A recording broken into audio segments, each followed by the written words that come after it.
Saudara-saudara, bayangkan sebuah negeri muda yang baru merdeka. Indonesia di awal tahun 1960-an berdiri dengan penuh harapan. Bung Karno, sang proklamator, berbicara tentang berdikari, berdiri di atas kaki sendiri, tentang sebuah bangsa yang kuat, adil, dan sejahtera. Tetapi di balik pidato-pidato megah itu, di pelosok desa, kehidupan rakyat jelata, khususnya kaum tani, masih jauh dari kata adil. Sebagian besar tanah subur masih dikuasai segelintir tuan tanah. Petani kecil, buruh tani, orang-orang miskin desa, mereka bekerja keras, membanting tulang, tetapi hasil panen tak pernah cukup untuk mengangkat kehidupan. Sementara itu, para lintah darat menghisap tenaga dan hasil jerih payah mereka dengan bunga hutang yang mencekik.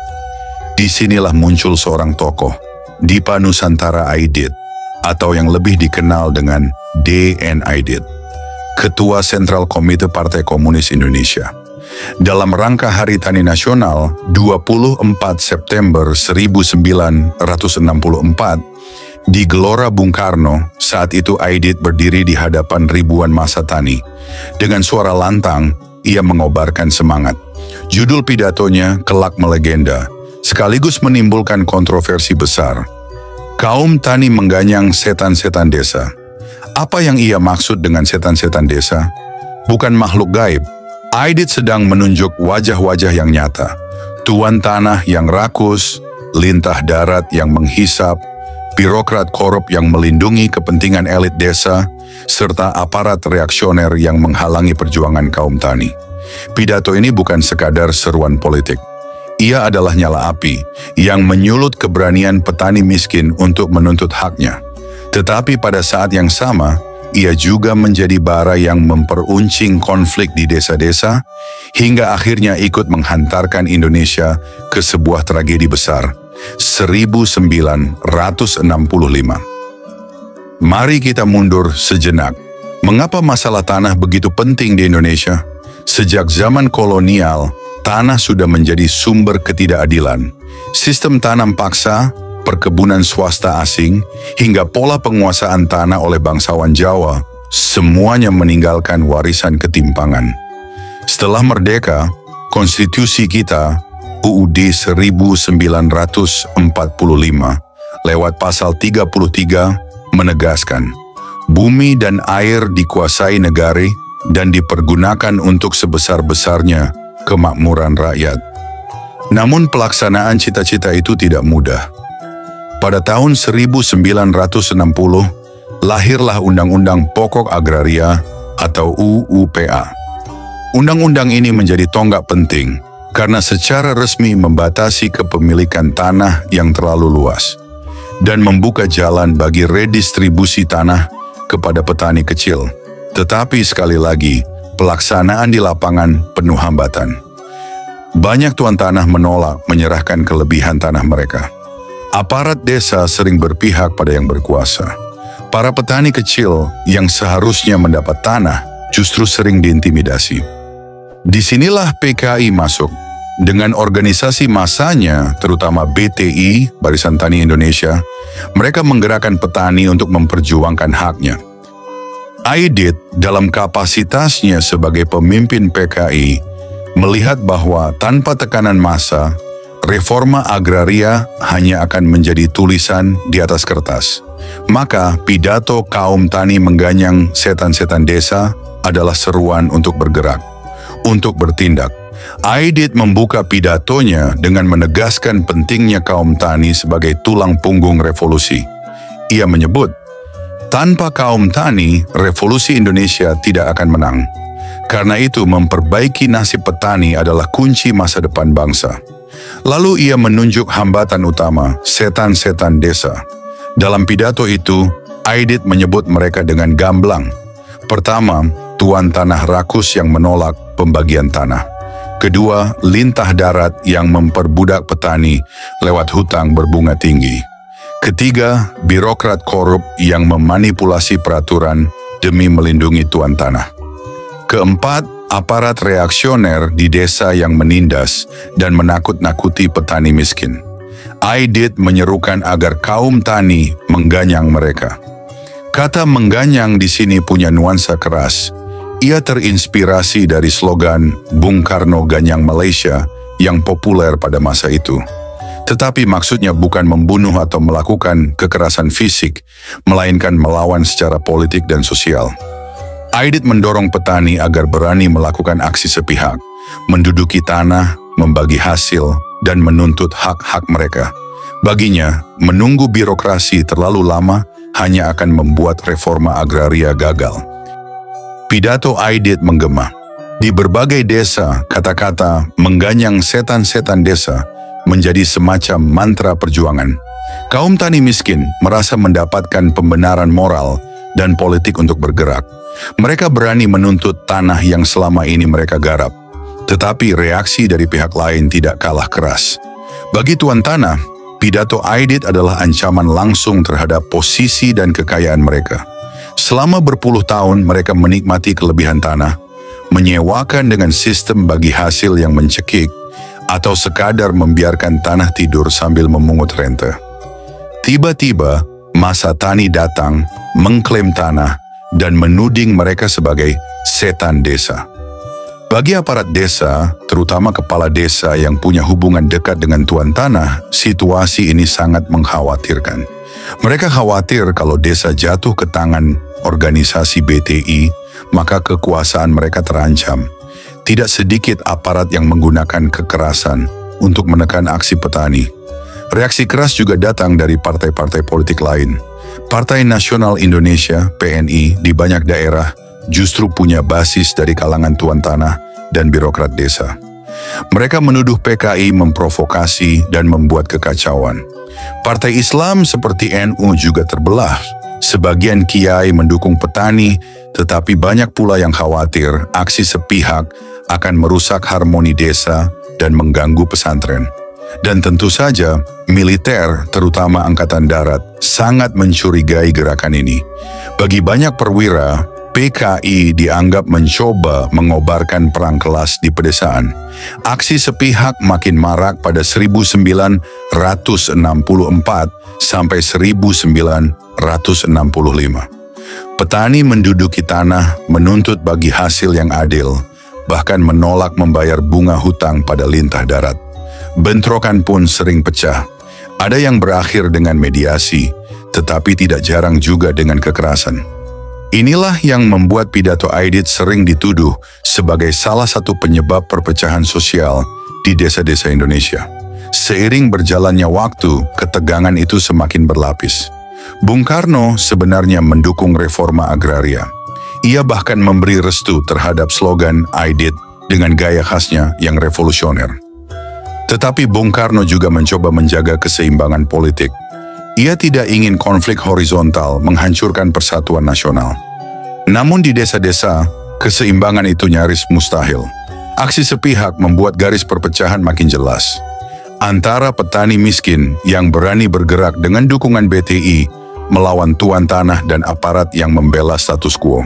Ketika isu Ganyang Malaysia memanas, PKI semakin lantang mendukung Bung Karno.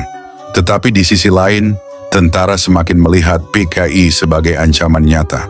Aidit dan pidatonya menjadi simbol agitasi yang terlalu jauh. Lalu datanglah 30 September 1965, gerakan yang hingga kini penuh kontroversi. PKI dituduh berada di baliknya.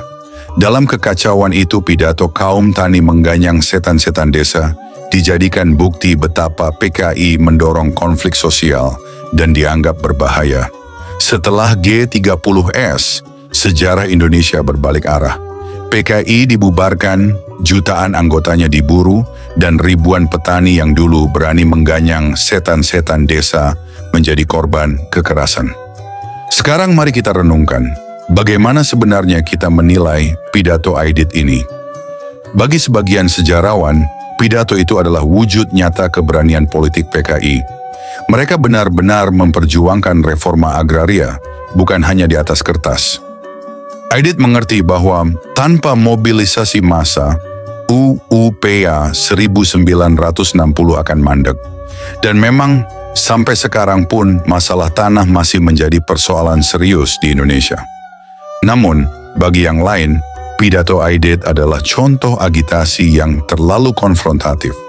Dengan menyebut setan-setan desa, ia memperuncing identitas lawan.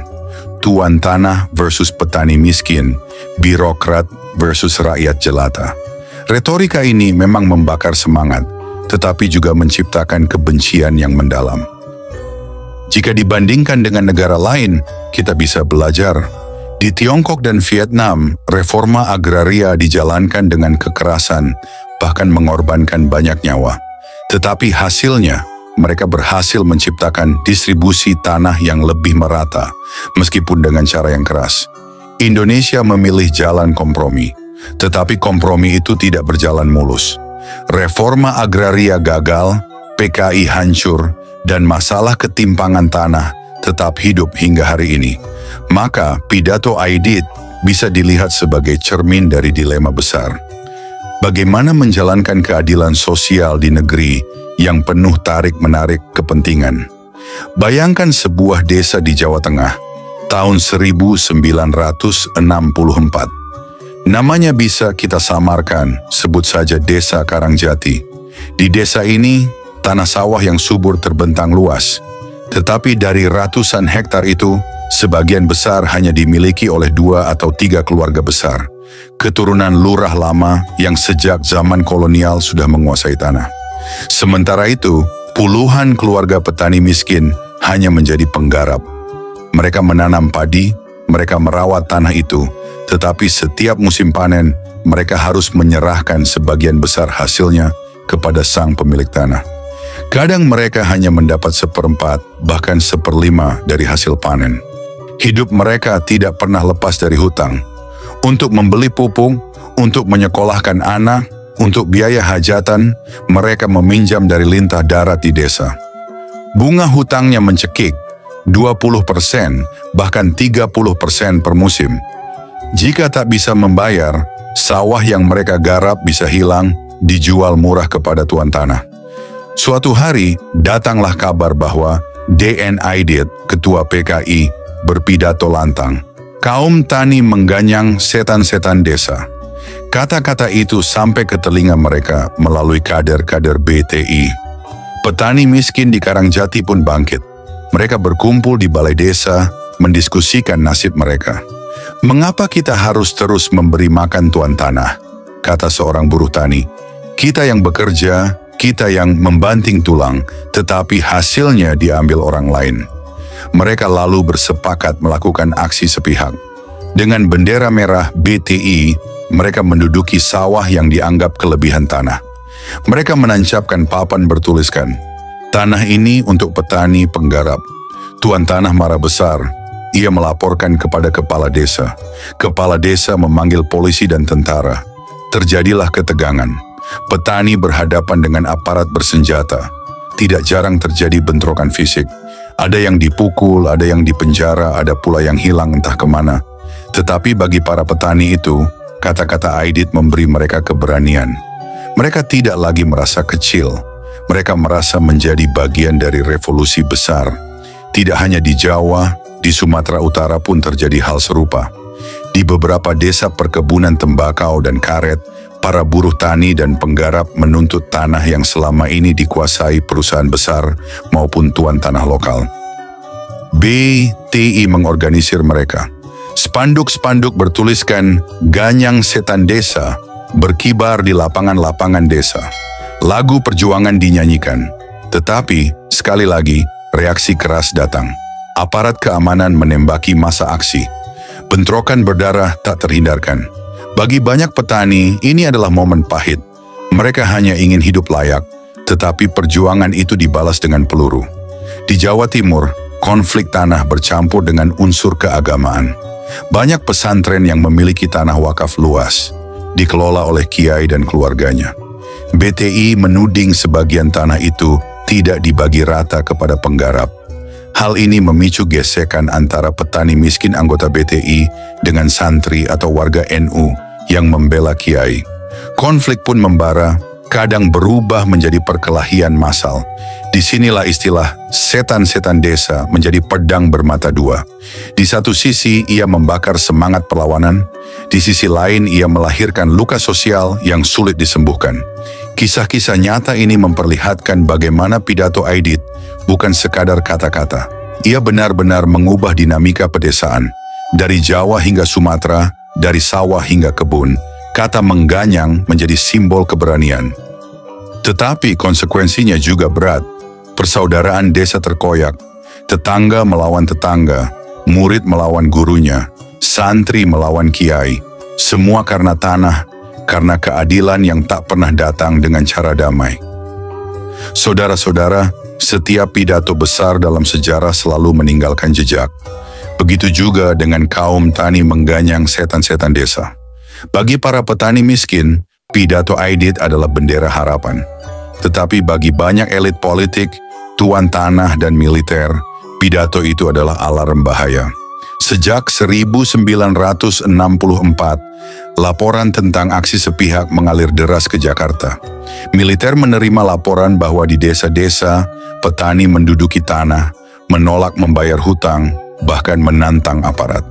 Media anti-PKI menulis berita-berita dengan nada cemas. PKI mengobarkan perang kelas di desa.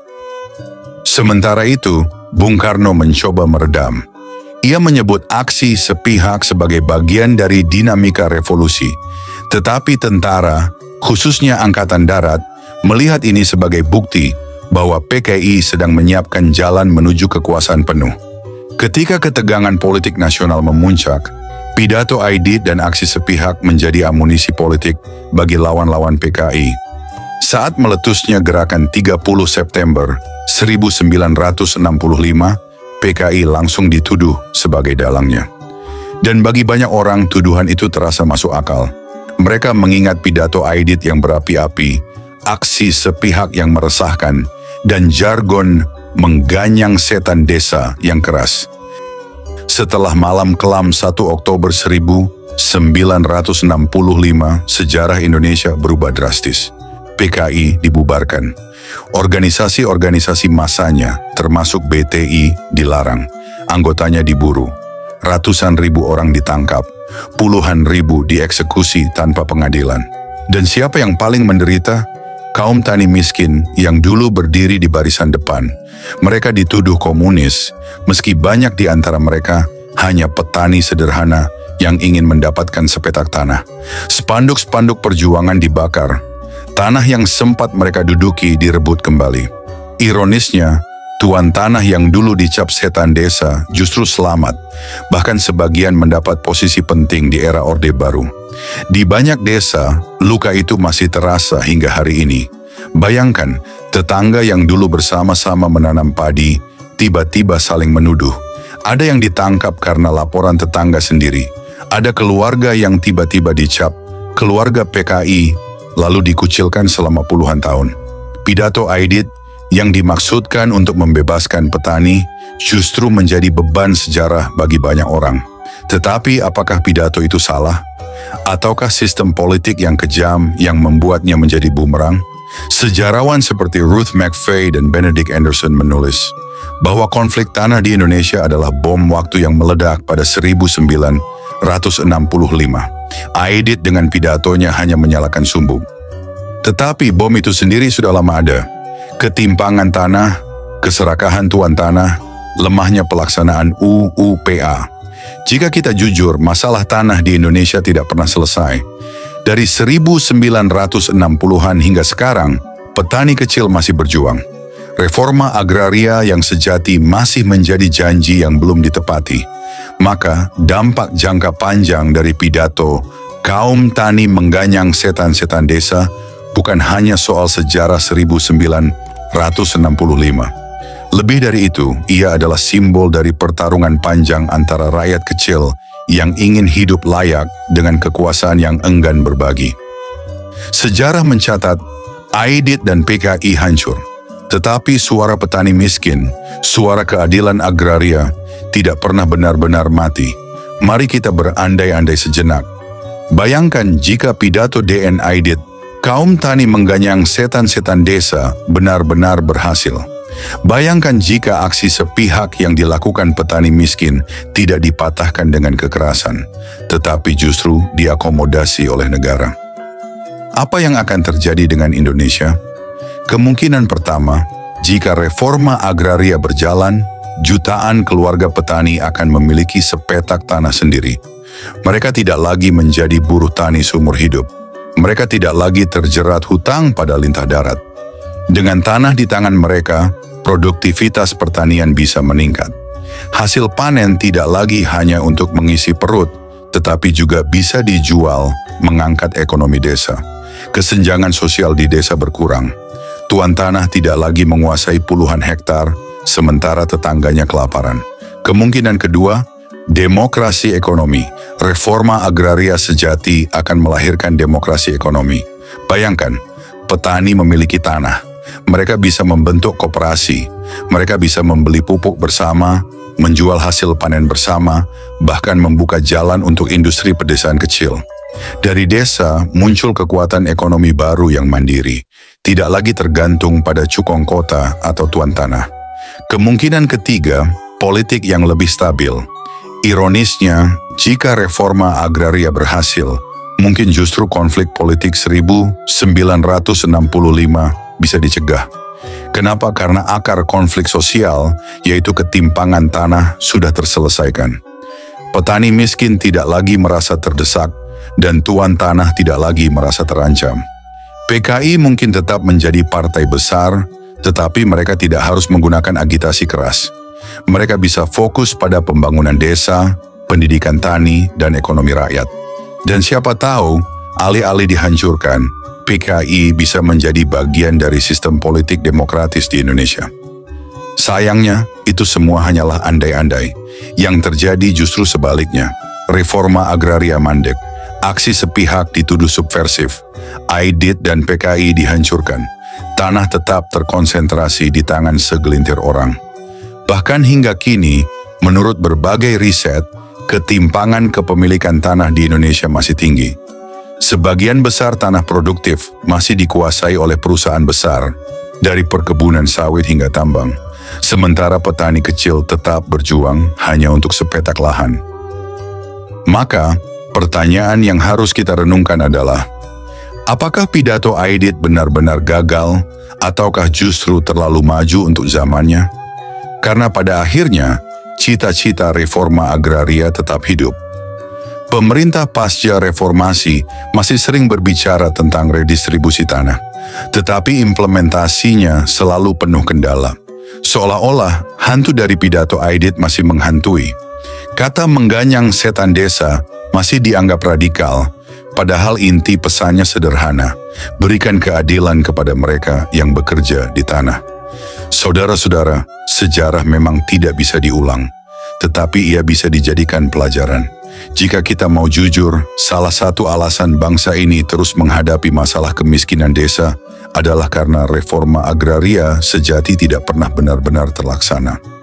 Maka, ketika kita mendengar pidato Aidit, jangan buru-buru menolaknya sebagai agitasi komunis belaka. Cobalah mendengar jeritan kaum tani yang ia wakili, karena sampai hari ini suara itu masih relevan. Setelah tahun 1965, Indonesia memasuki era baru, Orde Baru di bawah Jenderal Soeharto. Bagi banyak orang kota, Orde Baru hadir sebagai penyelamat dari apa yang disebut bahaya Latin komunis. Tetapi bagi kaum tani, terutama mereka yang pernah bersentuhan dengan BTI atau PKI, masa itu adalah mimpi buruk. Banyak petani miskin ditangkap, ada yang dipenjara belasan tahun tanpa pengadilan. Ada yang dipaksa kerja paksa di kamp-kamp tahanan seperti Pulau Buru. Tidak sedikit pula yang dibunuh diam-diam dan jasadnya tidak pernah ditemukan. Desa-desa penuh ketakutan. Nama Aidit tidak lagi disebut dengan hormat, melainkan sebagai musuh negara. Ironisnya, banyak dari mereka yang ditangkap hanyalah petani sederhana. Mereka tidak pernah tahu politik tinggi. Mereka hanya ikut rapat BTI karena dijanjikan tanah. Tetapi cap anggota PKI melekat pada mereka dan keluarganya.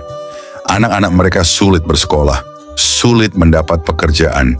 Mereka dikucilkan, bahkan dicemooh sebagai keturunan PKI. Dengan demikian, pidato kaum tani mengganyang setan-setan desa yang dulu memberi harapan, justru berubah menjadi stigma yang menjerat generasi berikutnya. Bagaimana dengan reforma agraria? Orde Baru tidak melanjutkan semangat UUPA 1960. Tanah tidak dibagi ke petani miskin. Justru sebaliknya, banyak tanah dikuasai oleh perusahaan besar. Perkebunan sawit di Sumatera, hutan kayu di Kalimantan, tambang di Papua, semuanya diberikan kepada perusahaan konglomerat yang dekat dengan rezim. Petani kecil tidak punya kuasa. Jika tanah mereka dibutuhkan untuk proyek besar, mereka digusur. Orde Baru memang mencatat sukses besar di bidang pertanian dengan program revolusi hijau, padi beras hasil teknologi IRRI, pupuk kimia, dan irigasi besar-besaran. Produksi beras naik, Indonesia sempat swasembada beras pada 1984. Tetapi di balik itu, struktur kepemilikan tanah tetap timpang. Petani kecil tetap menjadi buruh tani atau petani gurem dengan lahan sempit. Orde Baru juga mengontrol politik desa dengan ketat. Kepala desa dipilih bukan dari rakyat, tetapi ditentukan oleh birokrasi yang loyal ke rezim. Semua organisasi massa diarahkan ke Golkar, partai tunggal penguasa. Tidak ada lagi organisasi tani independen seperti BTI. Yang ada hanyalah organisasi resmi pemerintah yang tugasnya lebih banyak menyosialisasikan program pemerintah ketimbang memperjuangkan hak petani. Dengan cara ini suara politik kaum tani dibungkam. Saudara-saudara, inilah paradoks sejarah. Aidit menyerukan mengganyang setan desa untuk membebaskan petani. Tetapi setelah ia dan PKI hancur, justru setan-setan baru muncul dengan wajah berbeda. Jika dulu petani berhadapan dengan tuan tanah lokal, di era Orde Baru mereka berhadapan dengan perusahaan raksasa yang didukung negara. Ketimpangan tanah bukan berkurang, justru melebar. Maka nasib petani di era Orde Baru bisa dirangkum dalam 3 kata: terbungkam, termarginalkan, terpinggirkan. Mereka bukan lagi aktor revolusi. Mereka hanya menjadi objek pembangunan. Saudara-saudara, kita sudah menelusuri perjalanan panjang sebuah pidato kaum tani mengganyang setan-setan desa. Dari lahirnya pada 1964 hingga dampaknya yang menjalar ke peristiwa 1965, kejatuhan PKI, hingga nasib petani di era Orde Baru. Pertanyaannya sekarang, apakah pidato itu hanya tinggal catatan sejarah, ataukah ia masih punya makna hari ini? Mari kita renungkan, apakah setan-setan desa sudah hilang? Jika kita jujur, jawabannya belum. Setan-setan itu mungkin berganti wajah, berganti pakaian, berganti nama. Tuan tanah masih ada, meskipun kini lebih sering berwujud perusahaan besar yang menguasai ribuan hektar sawit, tebu, atau tambang. Lintah darat masih hidup, meskipun sekarang lebih rapi, berbaju bank keliling atau pinjaman online berbunga tinggi. Birokrat korup masih berkuasa, melindungi kepentingan pemodal besar sambil menutup mata pada penderitaan rakyat. Aparat reaksioner masih muncul. Ketika petani menolak penggusuran, mereka sering dihadapkan dengan gas air mata dan pentungan. Jadi, meskipun Aidit sudah lama tiada, pesan pidatonya tetap relevan. 60 tahun berlalu sejak UUPA 1960, tetapi reforma agraria sejati belum pernah benar-benar terwujud. Petani gurem masih mendominasi. Menurut data, sebagian besar petani Indonesia hanya punya lahan kurang dari setengah hektar. Banyak pula yang sama sekali tidak punya tanah, hanya jadi buruh tani. Sementara itu, tanah negara, tanah adat, dan tanah desa sering diberikan untuk proyek besar, industri, tambang, atau perkebunan. Di banyak tempat konflik agraria masih meletus. Petani melawan perusahaan sawit, nelayan melawan proyek reklamasi, masyarakat adat melawan tambang. Dalam konteks inilah, Kata-kata Aidit tentang mengganyang setan desa bisa dibaca ulang. Tidak harus dengan kekerasan, tidak harus dengan ideologi yang sama, tetapi sebagai peringatan bahwa selama ada ketidakadilan tanah, selama ada rakyat yang dihisap, perjuangan belum selesai. Aidit mungkin sudah tiada, PKI sudah hancur, tetapi jeritan kaum tani tetap nyata. Apa pelajaran yang bisa kita ambil? Pertama, bahwa keadilan sosial bukan hadiah, tetapi perjuangan. Petani miskin tidak akan mendapat tanah jika mereka hanya diam. Kedua, bahwa retorika bisa jadi pedang bermata dua. Kata-kata Aidit membakar semangat, tetapi juga memperuncing konflik. Kita belajar bahwa perjuangan harus disertai kebijaksanaan. Ketiga, bahwa menyingkirkan suara rakyat kecil hanya menunda masalah. Orde Baru menekan petani, tetapi hingga kini konflik tanah tetap ada. Sejarah mengajarkan, masalah tanah tidak bisa diselesaikan dengan kekerasan semata, baik dari negara maupun dari rakyat. Ia harus diselesaikan dengan kebijakan yang adil, jujur, dan berpihak pada mereka yang benar-benar bekerja di tanah. Saudara-saudara, bayangkan petani kita hari ini. Mereka masih bangun subuh, pergi ke sawah, menanam padi, memberi makan bangsa. Tetapi ironisnya, banyak dari mereka hidup miskin. Harga pupuk naik, lahan sempit, hasil panen ditekan tengkulak. Mereka tidak lagi mengibarkan spanduk BTI, tetapi jeritan mereka sama dengan jeritan petani tahun 1960-an. Kami butuh tanah untuk hidup layak. Inilah relevansi pidato Aidit hari ini. Bukan soal ideologi kiri atau kanan, bukan soal PKI atau bukan PKI, tetapi soal keadilan untuk rakyat kecil. Maka ketika kita mendengar kembali pidato kaum tani mengganyang setan-setan desa, mari kita dengarkan bukan sebagai propaganda lama, melainkan sebagai alarm sejarah. Aidit boleh saja sudah tiada, PKI boleh saja tinggal catatan, tetapi setan-setan desa dalam berbagai bentuk masih ada. Dan tugas kita sebagai bangsa adalah memastikan bahwa suara petani tidak lagi dibungkam, bahwa tanah, air, dan kekayaan alam sungguh dipergunakan untuk sebesar-besar kemakmuran rakyat, bukan hanya segelintir orang. Karena tanpa keadilan agraria, cita-cita Indonesia merdeka tak akan pernah sempurna. Saudara-saudara, itulah kisah panjang pidato DN Aidit kaum tani mengganyang setan-setan desa.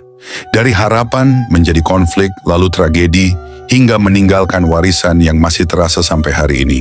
Silakan renungkan, apakah pidato itu hanya bagian dari masa lalu, ataukah ia masih menjadi pesan yang harus kita dengar kembali? Tulis pendapatmu di kolom komentar. Dan jangan lupa, sejarah adalah milik kita semua, untuk dipelajari, diperdebatkan, dan dijadikan cermin agar kita tidak mengulang kesalahan yang sama. Terima kasih sudah menyimak hingga akhir. Salam untuk kaum tani, tulang punggung bangsa.